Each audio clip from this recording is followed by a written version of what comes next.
Le chef de l'État, Joseph Kabila, a tenu hier mardi un conseil de sécurité avec les autorités politico-militaires de la province du Nord Kivu.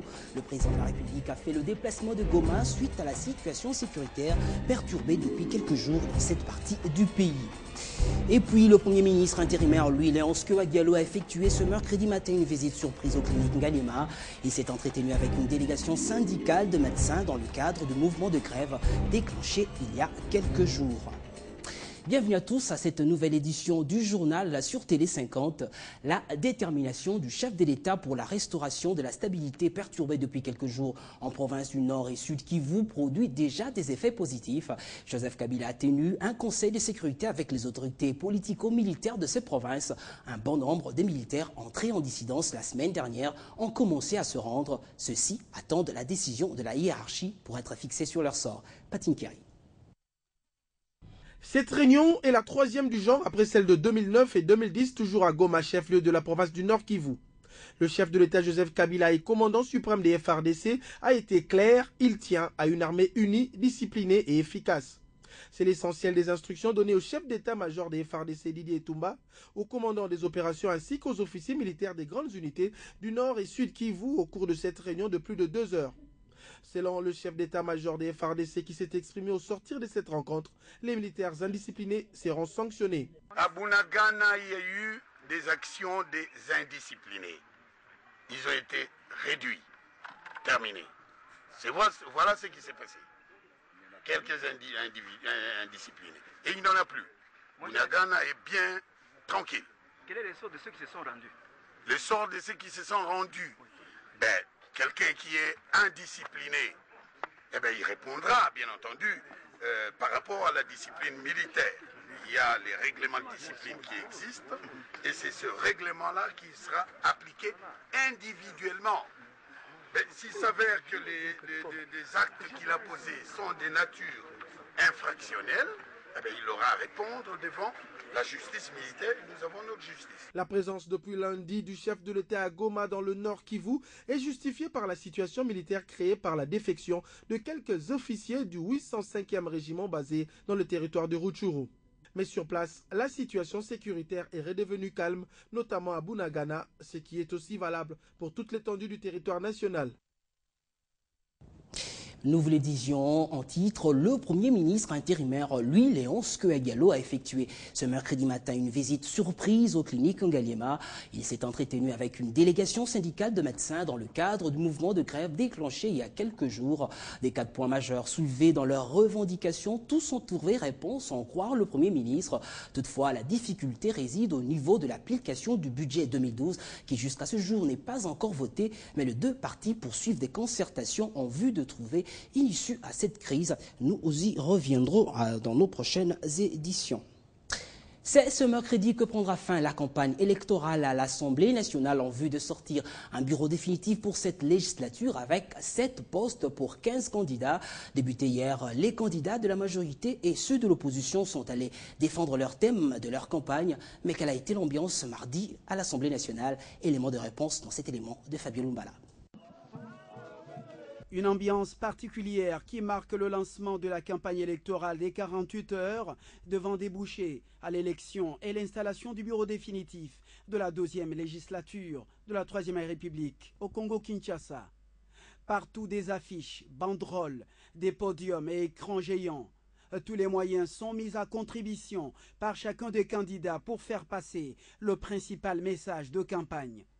Majorité tout comme opposition, tous les candidats en lice sont présents à travers ces affiches. Aubin Minakou, Charles Mondo Simba, Norbert Ezadri, Élisée Mounembwe, Jean Bosco Kadoy pour le ticket de la majorité qui affiche au grand complet. Le leader de ce ticket, Aubin Minakou, voudrait faire du contrôle parlementaire une réalité dans cette législature. Le défi, c'est asseoir le renouveau au sein de l'Assemblée nationale, afin que nous disposions des lois qui sont conformes à nos coutumes, que nous disposions des lois qui répondent aux standards internationaux en matière normative, notamment en matière d'environnement. Le défi, c'est contrôler réellement le gouvernement. Contrôler réellement le gouvernement signifie un contrôle responsable et non une pièce de théâtre. Côté opposition, l'UDPS aligne Timothée Kombonkisi, André Paloukou et Badibangan Tita dans la course à la deuxième vice-présidence. Le MLC place Françoise Bemba Ndokwa et Angélique Milemba Boukassa au poste de rapporteur adjoint. Ma présence au sein de ce bureau est une présence qui pourra créer un esprit nouveau. Candidate de la modération, c'est parce que nous devons arriver avec notre présence à bannir tout ce qui est comportement excessif. Et pour son même poste, l'ADR de François Mwamba aligne aussi Jean-Pierre Chimangabwana. Les candidats aux 7 postes du bureau définitif n'ont pas à séduire le peuple congolais, mais plutôt ses élus. Mais la cohésion au sein de la majorité au pouvoir et les avantages pour quelques candidats de l'opposition laissent entrevoir qu'il n'y aura pas de surprises par rapport aux analyses de la presse congolaise.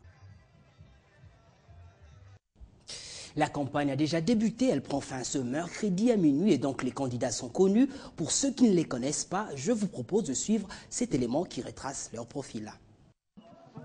15 candidats pour 7 postes du bureau définitif. 5 postes reviennent à la majorité présidentielle MP. Obamina Kunjalanjoko du PPRD, élu Diofa dans le Bandundu et secrétaire général de la MP, est le seul candidat au perchoir de l'Assemblée nationale. Charles Mwando Simba de l'UNADEF, élu du Katanga, et Toussaint Kombe Pechi, élu de Kinshasa sur la liste du PDC, se disputeront le poste de premier vice-président.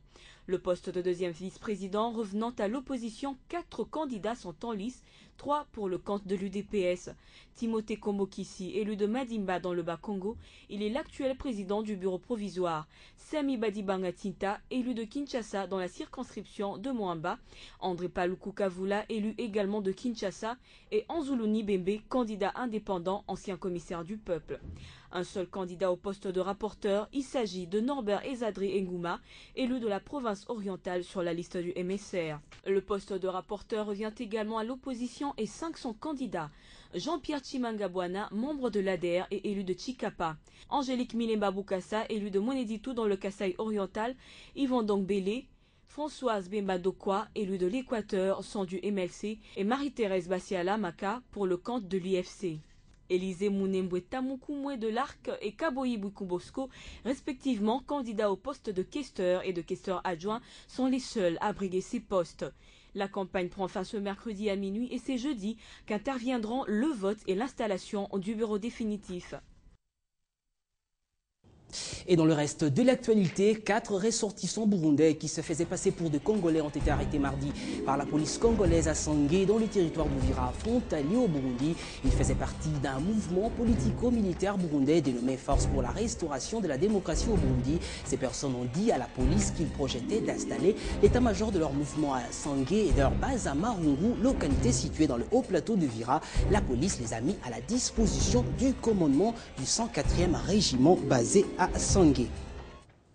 Et sur le continent, 11 avril 2012, un an exactement s'est écoulé depuis que l'ex-président ivoirien Laurent Gbagbo a été arrêté après 2 semaines de guerre acharnée à Abidjan. Une arrestation rendue possible par l'intervention des casques bleus de l'ONUCI et des militaires de l'armée française qui ont neutralisé l'armement lourd de forces pro-Gbagbo en bombardant les abords de la résidence présidentielle. Récit historique, Jules Mwamba. Il a fallu 2 semaines pour que les forces de Ouattara, appuyées par les casques bleus et les forces françaises, arrivent à bout de Laurent Gbagbo et ses satellites. Et c'est cette arrestation qui a mis fin à une crise post-électorale qui aura fait officiellement 3000 morts. Les réfugiés et les déplacés, eux, se comptent par centaines de milliers. Quelques heures avant cette arrestation, la veille au soir, les bombardements des hélicoptères français sur la résidence transformée en bunker s'étaient considérablement intensifiés. Et dans la matinée, les tirs des chars de l'opération Licorne ouvrent le chemin aux soldats pro-Ouattara. Après son arrestation et détenu dans un premier temps à Korogo, dans le nord de la Côte d'Ivoire, Laurent Gbagbo a depuis été transféré à la Cour pénale internationale à La Haye, où il attend l'audience de confirmation des charges qui pourrait, si les charges sont confirmées, ouvrir la voie à son procès. Sa prochaine bataille, c'est le 18 juin prochain à la CPI. L'audience qui permettra au juge de dire si le dossier du procureur est assez solide pour organiser un procès de Laurent Gbagbo. Laurent Gbagbo est soupçonné par la Cour d'être le co-auteur indirect des crimes contre l'humanité commis par ses forces à Abidjan et dans l'ouest du pays. Crime qui serait commis pendant la période post-électorale. Il a fallu plusieurs semaines après l'arrestation de Laurent Gbagbo pour que la Côte d'Ivoire retrouve la paix. Et désormais, sous Ouattara, le pays peine à panser ses plaies, les plaies d'une démocratie amère. Restons dans la région pour parler cette fois du Mali. La situation confuse créée à la suite du putsch de mars dernier commence à trouver son dénouement. Ce mardi, la situation a pratiquement trouvé une issue heureuse avec la constatation par la Cour constitutionnelle de la vacance du pouvoir et la désignation de Diokounda Traoré comme président intérimaire. Le retour à l'ordre constitutionnel désormais effectif au Mali. Par un arrêt rendu public mardi, la Cour constitutionnelle a désigné Diokounda Traoré, actuel président de l'Assemblée nationale, comme président de la République par intérim. Les 9 sages de la Cour ont constaté la vacance du pouvoir du président déchu Amadi Toumani Touré au lendemain de sa démission de dimanche dernier. La Cour constitutionnelle a cité l'article 36 de la Constitution du 25 février 1992 qui stipule en cas de vacance de la présidence de la République pour quelque cause que ce soit ou d'empêchement absolu ou définitif constaté par la Cour constitutionnelle saisie par le président de l'Assemblée nationale et le Premier ministre, les fonctions de président de la République sont exercées par le président de l'Assemblée nationale. L'arrêt précise également que Diokounda Traoré devra déposer son mandat de député conformément à l'article 34 de la Constitution qui dispose que les fonctions de président de la République sont incompatibles avec l'exercice de toute autre fonction. Cet arrêt est un grand pas marqué vers le retour à l'ordre constitutionnel, tant exigé par la communauté internationale au lendemain du coup d'État du 22 mars. Dès ce jeudi, le Mali tournera une brève page de tribulation pour amorcer enfin une transition qui devra durer 40 jours. Mettre fin à la rébellion au nord qui progresse rapidement et essayer de trouver une sortie heureuse de crise seront les principaux objectifs de cette transition. Et puis du sport pour terminer, après son élimination dimanche dernier à la Ligue des champions de la CAF, l'ASV Club va tenter de se réconcilier avec son public. Ce mercredi au Stade de Martyrs, le Dauphin Noir affronte le cercle sportif Makiso de Kisangani dans le cadre de la 6e journée du championnat de la Division 1. Au même moment, au Stade de Jeunes, l'AS Saint-Luc de Kananga reçoit le tout-puissant Mazembe de Lubumbashi. La grosse désillusion du dimanche dernier à la Ligue des champions de la CAF passée, les Moscovites retrouvent le chemin du championnat de la Division 1. Ce mercredi, au Stade des Martyrs, l'ASV Club en découdra face au cercle sportif Makiso de Kisangani, un match avancé de la 6e journée du championnat de la Lina Foot. Objectif, se refaire la santé et tenter de se réconcilier avec son public qui a mal digéré l'élimination du team vert et noir à la campagne africaine. Les Boyomens de Makiso qui ont imposé un nul de 0 but partout au Daring Clemote Mapembe lors de la 3e journée tenteront cette fois de donner du fil à retordre aux Dauphins Noirs qui psychologiquement joueront avec peut-être le moral en berne et la pression du public. Qu'à cela ne tienne, V Club se classe en véritable sprinter favori. L'autre affiche de cette 6e journée opposera à Kananga l'AS Saint-Luc au tout-puissant Mazembe. Le Corbeau de Lubumbashi devront confirmer leur forme actuelle après avoir infligé 6 buts à 0 à Power Dynamos de la Zambie à la Ligue des champions de la CAF. Avec 9 points en 3 sorties, Mazembe dispose tous les atouts pour s'imposer à Kananga, même si l'AS Saint-Luc est souvent difficile à manipuler à domicile. Cette 6e journée se poursuivra le dimanche 15 avril prochain avec 2 rencontres. Lupopo recevra le Daring Club Virunga à Lubumbashi et Sanga Balende jouera l'Ose Mungano à Mbujimaï. Puis un derby de la 3e journée reprogrammé par le comité de la Lina Foot entre l'ASV Club et Mazembe dimanche à Kinshasa. Ce journal est à présent terminé. Merci de l'avoir suivi. La revue de presse, c'est tout de suite.